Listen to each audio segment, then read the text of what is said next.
सतगुरु रूपी प्यारी साध संगत जी, प्यार और सत्कार से कहना धन निरंकार जी। साध संगत जी, आज दासी सतगुरु माता जी, निरंकारी राजपिता जी, निरंकार दातार के आशीर्वाद से आप जी के चरणों में जो विचार रखने जा रही है, उन विचारों का टॉपिक है समदृष्टि। पहले दासी एक टीचर के विचार आप जी के चरणों में रखेंगे, फिर महात्मा जो हमारे यूएसए के महात्मा हैं जोगिंदर सिंह पुरी जी, संत निरंकारी मंडल के प्रधान जो रह चुके हैं, फिर उनके विचार दासी रखेगी। साध संगत जी कहते हैं, बंगाल के एक विद्यालय में देश भगत मास्टर सूर्य सेन मास्टर थे, टीचर थे। वार्षिक परीक्षा के दिनों में जिस क्लास में उनकी ड्यूटी लगी थी, वहाँ विद्यालय के प्रिंसिपल का बेटा भी एग्ज़ाम दे रहा था। मास्टर सुरेश सेन जी ने निरीक्षण के दौरान देखा कि वह नकल कर रहा है, चीटिंग कर रहा है। उन्होंने उसे पकड़कर डांट लगाई। उसने अपना विशेष परिचय दिया, लेकिन सभी स्टूडेंट्स को समान नज़र से, समान दृष्टि से, समदृष्टि से देखने वाले और अनुशासन प्रिय मास्टर सूर्य सेन जी ने उसकी एक ना सुनी। परिणाम यह हुआ कि प्रिंसिपल का बेटा अपने उत्तर पुस्तिका में आगे कुछ नहीं लिख सका और परीक्षा में फेल हो गया। स्कूल के और टीचर्स ने सोचा कि अब मास्टर सूर्य सेन की जॉब चली जाएगी। तभी प्रिंसिपल की ओर से सूर्य सेन जी को बुलावा आया। सूर्य सेन जी को बुलाया गया। प्रिंसिपल ने अपने ऑफिस में बुलाया। सूर्य सेन जी प्रिंसिपल के बुलाने पर उनके ऑफिस में हाजिर हुए। प्रिंसिपल ने सूर्य सेन जी का वेलकम करते हुए कहा, मैं कर्तव्यनिष्ठ टीचर के रूप में आपका सम्मान करता हूँ। यह जानकर मुझे बहुत खुशी हुई है कि आप सभी स्टूडेंट्स को एक नज़र से देखते हैं, सभी में समदृष्टि का भाव रखते हैं। आपने कर्तव्य का निर्वाह करते हुए मेरे बेटे को भी कोई छूट नहीं दी। अगर आप उसे चीटिंग करने का मौका देते तो मैं आपको सस्पेंड कर देता। आंसर में मास्टर सूर्य सेन जी ने स्वाभिमान के साथ कहा, सर, आप यदि मुझे अपने बेटे को नकल करने की छूट देने के लिए मजबूर करते कि मेरे बेटे को नकल क्यों नहीं करने दी, तो मैं नौकरी से रिजाइन लेटर दे देता। मैं सभी स्टूडेंट्स को समदृष्टि से देखता हूँ, इसलिए मैंने आपके बेटे को भी स्टूडेंट की तरह ही देखा। साध संगत जी, इस स्टोरी से हमें यही लेसन सीखने को मिलता है कि सभी अगर इसी तरह ईमानदार हो जाएं और सभी को समदृष्टि से देखने लग जाएं, तो सभी स्टूडेंट्स का भविष्य अच्छा बन सकता है। इसी तरह आध्यात्मिक जगत के सतगुरु भी सबको समदृष्टि से देखते हैं और सभी संतों महापुरुषों को भी यही समझाते हैं कि सबने समदृष्टि ही रखनी है, सबको समान नज़र से देखना है। गुरु की नज़र में सभी हैं बराबर, गुरु ने किया ना किसी का निरादर। गुरु की नज़र में सभी बराबर हैं, कोई ऊंचा नहीं, कोई नीचा नहीं, कोई छोटा नहीं, कोई बड़ा नहीं, कोई अमीर नहीं, कोई गरीब नहीं। गुरु सबको समदृष्टि से देखते हैं। तो फिर गुरसिक का भी यही कर्तव्य बनता है, यही फर्ज बनता है कि वो भी गुरु की शिक्षा पर चले। गुरु जिस तरह कर रहे हैं, जिस तरह करने को कहते हैं, उसी तरह गुरसिक भी गुरु की बात को मानता चला जाए। कहते हैं जग की शोभा वो बनते हैं जो गुरु वचनों को अपनाते हैं, जो गुरु की शिक्षा को अपने जीवन में धारण कर लेते हैं, वही संसार में भी शोभा प्राप्त करते हैं।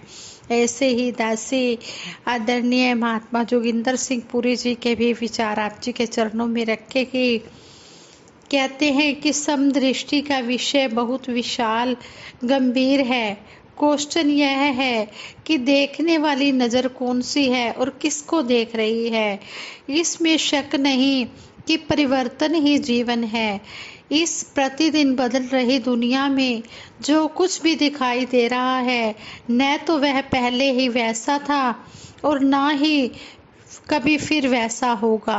अब आए थोड़ा उस देखने वाली नज़र की ओर जो डेली बदलती है, एक पल में और हो जाती है और दूसरे पल में और हो जाती है। इस बात पर प्रकाश डालें। ऐसे हालात में मैं सत्य देखना चाहूँ तो भी मैं सत्य नहीं देख सकती, क्योंकि मेरा सच पहले ही झूठ में लिपटा हुआ है। मेरे अंदर जो सच है, जिसकी समझ केवल सतगुरु ही बख्शता है, अगर मैं उस सच को ही सच देखने दूं तो वह कभी झूठ देख ही नहीं सकेगा। इसके विपरीत मैं और मेरी निगाह कभी सच देख ही नहीं सकती। सतगुरु और उसकी पारदर्शी निगाह हमेशा सच देखती है। इसलिए सच से ही सच को देखा जा सकता है, तभी समदृष्टि संभव हो सकेगी। और ये समदृष्टि के जो भाव है, ये सतगुरु ही मन में गुरसिक के पैदा कर सकता है। साफ मतलब यह हुआ कि द्वैत भाव का नाश हो गया तो द्वैत के मिटते ही सारे भ्रम भुले के अपने आप ही नष्ट हो गए। श्री आदि ग्रंथ जी में भी कहा गया है, उतर गयो मेरे मन का संशय जब ते दर्शन पाया। मेरी शंकाएं मिट गई जब से सच का दर्शन पाया। फिर यदि यह विषय विकारों में भटकती, प्रतिपल बदलती निगाह अपने बनाए ठीक और गलत के पैमाने से दुनिया को जांचती और सच और झूठ को अपनी कसौटी से परखती है, तो सच की निगाह कैसे बन सकती है। एकमात्र यही उत्तर है। गुरसिख गुर दी अख नल वेखे, गुरु दे कान नल सुनदा ए, गुरसिख ज्ञान सरोवर विचों हीरे मोती चुनदा ए। गुरसिख गुरु की दी हुई आंख से देखे तो कण कण में विभिन्न रूप धारण किए बैठा निराकार, जिसका दृश्य और अदृश्य असीम विस्तार है, एक जैसा ही दिखाई देगा। इसका फैसला भी बताया है। यह विश्व संसार तुम देख दे, यह हरि का रूप है, हरि रूप नदरी आया। श्री आदि ग्रंथ में यह कहा गया है, यह जो संसार तुम देख रहे हो हरि का रूप है। जब भी सतगुरु की बख्शी निगाहों से देखा, निराकार ही नजर आया। हम सिमरन में भी प्रतिदिन ऐसे ही पढ़ते हैं, सुमरन धुनी में पढ़ते हैं, तेरा रूप है ये संसार, सबदा भला करो करतार। फिर विचार करें कि एक कहते और एक मानते किसको है, जिसमें दो और द्वैत भाव नहीं है। यहाँ भी अंतर और दूरी है। जरा भी अंतर हुआ तो यह एक नहीं रह सकता। जैसे एक बेडशीट, एक वॉल, एक हाउस, एक विलेज, एक सिटी आदि भाववाचक कैसे एक हैं, क्योंकि उनमें दूरी नहीं, द्वैत नहीं और दूरी भी नहीं है।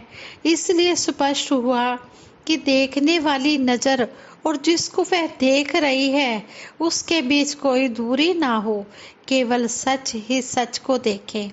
सतगुरु ने हम पर असीम कृपा की है कि बोध के स्तर पर, बोध के लेवल पर गुरसिख सतगुरु और निरंकार के बीच की दूरियों को हमेशा के लिए मिटा दिया है।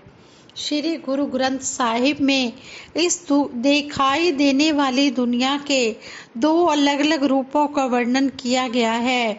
यह जग सच्चे की है कोठड़ी, सच्चे का विश्वास। यह संसार सच की कोठरी है, और कोठरी के बीच सच का ही वासा है। इसके ठीक विपरीत फिर दूसरा वर्णन है, महल और झोपड़ी झूठी और बीच में रहने वाला भी झूठा। महल और झोपड़ी झूठी और बीच में रहने वाला भी झूठा। हैरानी की बात है कि जहाँ सच्चे की कोठरी है, सच्चे का ही वास है, वहीं झूठ का महल और झोपड़ी और बीच में बैठने वाला भी झूठा कह दिया। यह कैसे हो गया? वह इसलिए कि देखने वाली नज़र तो वही है, परंतु दिखने वाले हालात ही हमें ऐसा देखने पर मजबूर कर रहे हैं। सतगुरु द्वारा बख्शे गए ज्ञान की बात करें, यहाँ अनेकों बार यह सुनने में आता है कि जी ज्ञान तो कभी का लिया मगर जीवन में कोई बदलाव नहीं आया। इसके अलावा कहीं ऐसी बातों को भी सुनना पड़ता है कि जी आप उस सज्जन को तो देखें, वह कभी बाबा जी से मिला नहीं, सतगुरु का ज्ञान भी नहीं लिया, मगर उसका जीवन बहुत ही सतोगुणी है। झूठ, फरेब, वासना और क्रोध तो उसमें बिल्कुल है ही नहीं। दूसरी तरफ आप उस निरंकारी सज्जन को देखो, जिसने ज्ञान तो बहुत पहले से ले रखा है, परंतु हर समय अहंकार की मस्ती में चूर, हर किसी को अपने से छोटे लेवल का समझता है, हर समय लोभ, लालच और इच्छाओं से भरपूर रहता है। मेरा विश्वास है कि ऐसे क्वेश्चन केवल अज्ञानता से ही पैदा होते हैं। ऐसे जो गुरसिक होते हैं उनको ज्ञान की समझ नहीं आई, उनके अंदर अभी भी अज्ञानता है, इसलिए वो ऐसी बातें अपने मन में करते हैं, झूठ, फरेब, वासना और क्रोध। तो सतगुरु तो बार बार समझा रहे हैं कि हे इंसान, ज्ञान लेकर अगर तूने ज्ञान का उपयोग नहीं किया तो व्यर्थ है तेरा जो ज्ञानी जैसा जीवन तू जी रहा है, सब कुछ तेरा व्यर्थ है, किसी भी काम कुछ आने वाला नहीं है, तू व्यर्थ में अपना समय बेकार कर रहा है। इसलिए गुरु की शरण में भी तू आ गया है। तूने अगर ज्ञान को लिया भी है तो ज्ञान को समझ भी सही, ज्ञान के अनुसार अगर अपने कर्म करेगा, गुरुमत के अनुसार जीवन जिएगा, तभी तेरी मुक्ति होनी संभव है। मेरा विश्वास है कि ऐसे जो क्वेश्चन है वो केवल अज्ञानता के कारण ही उपजते हैं। हम ज्ञान को केवल एक साधारण घटना ही माने हुए हैं, एक ऐसी घटना जो जीवन में कर्म रूप में हुई थी। हम यह बिल्कुल भूल ही जाते हैं कि ज्ञान के समय हमने एक सौदा किया था, जिसमें कुछ लिया था और बदले में कुछ देने के वादे किए गए थे। जो प्रण हमने किए थे और जो हमें देना था उसे तो हम बिल्कुल ही भूल गए, मगर कहने को ज्ञान के मालिक बन बैठे हैं। जब तक हम इन 5 प्रणों पर अमल नहीं करते तो ज्ञान भी हमारे मन में बैठ नहीं सकता है, घर नहीं कर सकता है। हमने इन 5 प्रणों को भी मानना है। जो पहला प्रण है कि तन मन धन सतगुरु निरंकार का है और इसका ही मानना है। दूसरा है कि जाति वर्ण का अभिमान नहीं करना। जहाँ पर अभिमान आ गया कि मैं तो बड़ी ऊंची जाति का हूँ, वो नीची जाति का है, नहीं, सतगुरु ने तो कोई जाति बनाई ही नहीं, एक ही जाति बनाई है, इंसानियत की। तो दूसरे प्रण में यही समझाया गया है कि जाति वर्ण का अभिमान नहीं करना, और तीसरे प्रण में समझाया है कि किसी के खाने पीने पहनने पर नफरत नहीं करनी। कोई सिंपल सूट पा रहा है या कोई फैशनेबल पा रहा है, कोई कुछ भी खा रहा है, कोई फल फ्रूट खा रहा है, कोई ड्राई फ्रूट खा रहा है, कोई सब्जी कैसे भी खा रहा है, जो जिसको पसंद है, कोई दाल खाए, सब्जी खाए, सात्विक खाना जैसा भी खाए, सब मंजूर है। अब किसी को कोई दाल पसंद होती है, किसी को कोई सब्जी पसंद होती है, तो किसी के खाने पीने पहनने पर आपत्ति नहीं करनी है कि हमें तो ऐसा पसंद ही नहीं है, तो आप ऐसा क्यों कर रहे हो। नहीं, जो जिसको अच्छा लगता है वो खाए, लेकिन सात्विक शाकाहारी खाना खाना है। चौथे प्रण में कि गृहस्थ धर्म का पालन करना है, किसी से मांग कर नहीं खाना।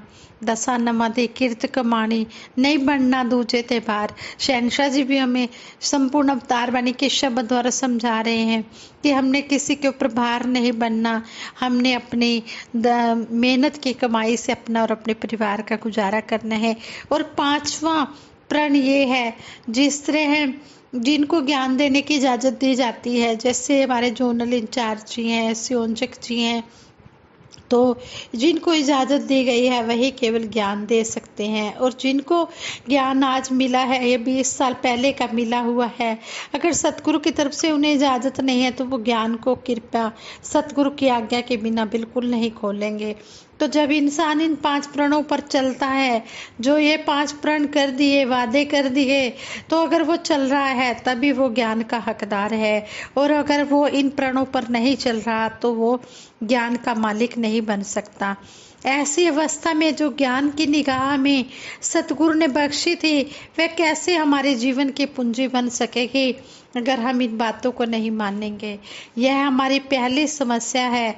इसलिए तन मन और धन निरंकार को समर्पण करना होगा।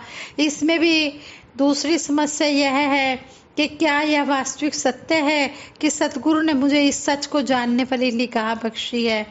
डेली और हर समय के अनुभव हमें इस सत्य को मानने से रोकते हैं।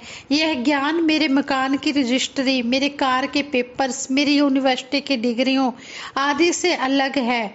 ऊपर बताए तीनों दस्तावेज कोई मुझसे छीन नहीं सकता। मेरा अपना जीवन चाहे कैसा भी क्यों ना हो, मेरे मकान की रजिस्ट्री, मेरी कार के पेपर्स और मेरी यूनिवर्सिटी की डिग्रियां मेरी अलमारी में हमेशा मेरे पास सुरक्षित हैं। अफसोस की बात यह है कि ज्ञान के विषय में इस झूठे आश्वासन में मैं नहीं रह सकता। हम में नावे नाल विरोध है, दुई नवसी इकठाई। कहने का भाव कि मैं रूपी अहंकार के होते हुए भगवान मन में कैसे बस सकेंगे, क्योंकि दोनों एक साथ एक समय एक जगह नहीं रह सकते। मन में जरा सा अभिमान हुआ नहीं कि ज्ञान का लोप हो गया। ज्ञान कोई जायदाद नहीं तो कब्जा भी नहीं, केवल एक समझ है, एक नूर है और उसकी अपनी पहचान है। जैसे किसी रुबाई में मैंने ही यह पंक्ति पढ़ी भी है, लिखी भी है, प्यार कोई कब्जा नहीं, कहते केवल पहचान को। इसके अलावा फिर एक और जगह उर्दू की गज़ल में भी, पास से भी पास, दूर से भी दूर है, अल्लाह मेरा कण कण में भरपूर है। अगर यह कण कण में बस रहा अल्लाह, नज़दीक से भी नज़दीक और दूर से भी दूर कैसे हो जाता है, क्योंकि पास से भी पास जो सर कदमों में है, दूर से भी दूर जो दिल मगरूर है। इन शब्दों में भी बिल्कुल स्पष्ट हो जाता है कि भगवान और अहंकार कभी एक जगह नहीं रह सकते। जहाँ निरंकार होता है वहाँ अहंकार नहीं आ सकता, और जहाँ अहंकार होता है वहाँ निरंकार नहीं बच सकता। इसलिए जब इस ब्रह्म ज्ञान को अच्छी तरह से समझ लिया जाता है तो फिर अभिमान आने का सवाल ही नहीं पैदा होता। कहते हैं आत्मा भी परमात्मा की तरह ही है, कण कण में भरपूर है और प्रभु की तरह ही आकार से रहित, अचल अटल और अविनाशी है। इसलिए हमने इस ज्ञान को लेकर, इस सच्चाई को जानकर इस पर हमने चलना है। और अब विचार यह उठता है कि समदृष्टि कैसे हो। जो देख रही निगाह है वह भी झूठ है, और जिसे देख रही है वह भी क्षण क्षण बदल रहा है।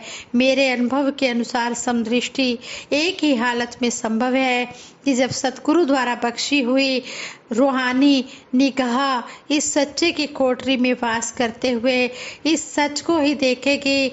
वे निगाहें निराली ही होती हैं जिनमें मेरे मालिक हमेशा ही बसे रहे। सतगुरु के चरणों में यही अरदास है कि जिस तरह आप जी हमें ये ज्ञान की समझ दे रहे हैं, इस ज्ञान को हम पूरी तरह से अपने मन में कर्म रूप में बसाते हुए हम इस पर चलते चले जाएं। कोई किंतु परंतु क्यों ना करें। जो भी सतगुरु का आदेश उपदेश आए हम उस पर चलें और सभी को हम समदृष्टि से देखें। यही आज के विचारों का टॉपिक था। आज संगत जी ये विचार करते हुए बहुत सी गलतियां हुई होंगी, उन गलतियों के लिए आप जी क्षमा करें। साथ संगत जी प्रेम से कहना, धन निरंकार जी।